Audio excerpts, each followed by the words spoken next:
აფხაზეთის ავტონომიური რესპუბლიკის მთავრობის თავმჯდომარე გიორგი ჯინჭარაძე აფხაზეთის ჯანმრთელობისა და სოციალური დაცვის მინისტრთან ერთად წყალტუბოში იმყოფებოდა, სადაც აფხაზეთიდან დევნილი ვეტერანების ფსიქოსოციალური და ფიზიკური რეაბილიტაციის მხარდამჭერი პროგრამის ბენეფიციარებს შეხვდა. შეხვედრაზე დევნილი ვეტერანების ხელშეწყობის გაძლიერებაზე ისაუბრეს და სამომავლო გეგმები განიხილეს.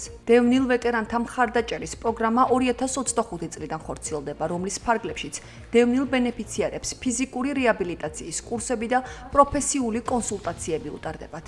წყალტუბოში შევხვდი ჩვენს დევნილ ვეტერანებს, ძალიან კარგი პროგრამა დასრულდა, ეს იყო სარეაბილიტაციო პროგრამა, რომელიც მიმართული იყო დევნილ ვეტერანებზე.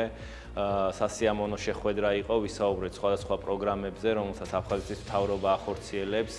ჩვენი უმთავრესი მიზანი არის მათზე ზრუნვა, მათ ჯანმრთელობაზე ზრუნვა და მიხარია, რომ ეს პროგრამა იყო შედეგზე ორიენტირებული, კმაყოფილების დონე იყო ძალიან მაღალი და მომავალში ჩვენ გავაგრძელებთ მსგავსი პროგრამების განხორციელებას. წყალტუბოში ჩვენ შევხვდით პროგრამის ბენეფიციარებს, რომლებსაც ერთი კვირის განმავლობაში ეწოდებოდათ სარეაბილიტაციო სერვისები, ასევე მათ უფასოდ ჰქონდათ ექიმის კონსულტაცია და უზრუნველყოფილი იყვნენ ყველა საჭირო პირობით. აღნიშნული პროგრამა სამინისტრომ შარშან პირველად განახორციელა, სადაც გამოიკვეთა, რომ ვეტერანებისათვის ამას განსაკუთრებული მნიშვნელობა აქვს. შესაბამისად, სამინისტრო აგრძელებს განაცხადების მიღებას. ეს პროგრამა ყურადღებაა. მადლობას მოუხდი საქართველოს მთავრობას ამ პროგრამის არსებობისთვის.